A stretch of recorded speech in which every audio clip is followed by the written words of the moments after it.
It was in 2013 that the BMW F800 ST was revamped to become the BMW F800 GT. I recall enjoying the ST through the twisting Austrian Alpine roads. Indeed, I'm familiar with the model. Outside of all I'm going to share with you here about the 2015 F800 GT model, there's one major factor which carries through from the ST to the GT. It's exceptionally agile, easy to steer, corner, and maneuver. I've found few motorcycles, outside of a couple other BMWs I've ridden, which so effortlessly drop into corners, literally.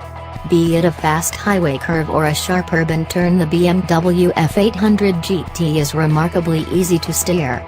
It might be its low center of gravity and wide turning radius, the BMW F800 GT is for certain just one of those motorcycles that is way more than meets the eye.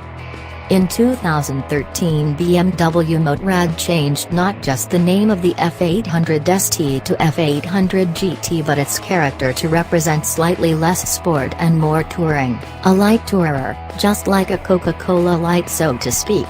The BMW F800 GT has refurbished platform to reflect what research showed customers wanted.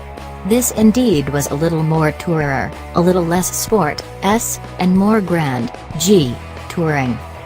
The BMW F800 GT is one of BMW's more affordable models and a heck of a lot of bike for your money. It's not what I view as a sexy head-turner motorcycle, and it's really quite simple in design. But then again, BMW motorcycles tend to get respect. Notable is its tank hump, but that's not really the tank. It reminds me of a camel, which may be a good comparison, as similarly the BMW F800 GT is great on fuel. I was able to get around 320 kilometers to the tank, that's 20 liters to 1 liter fuel. And with a somewhat smaller 15-liter capacity fuel tank, 4-liter reserve. It only weighs 213 kilograms, 470 pounds, unladen.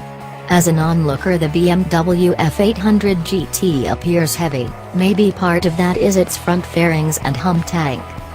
You get a terrific package with BMW F800 GT model. A water-cooled 2-cylinder inline engine has a capacity of 798 cc with around 90 horsepower, and you see this in the power of ale and smooth riding.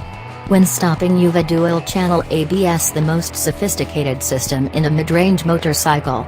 There's a longer rear-wheel swinging arm than the earlier F800 ST and tighter suspension, which gives you a high level of ride stability. And you can select from 3 different seat heights: -800 mm, comfort seat, 820 mm, low seat, 765 mm, a usual standard in many BMW motorcycle models, providing the right ergonomics for each individual rider. The BMW F800 GT I had was fully loaded, inclusive panniers. Command controls on the handlebars activate heated grips, ASC, traction control, and electronic suspension adjustment, ESA, all at the switch of a finger or thumb. I particularly liked the fact of being able to adjust the rear rebound stage damping to my road conditions, at the press of a button.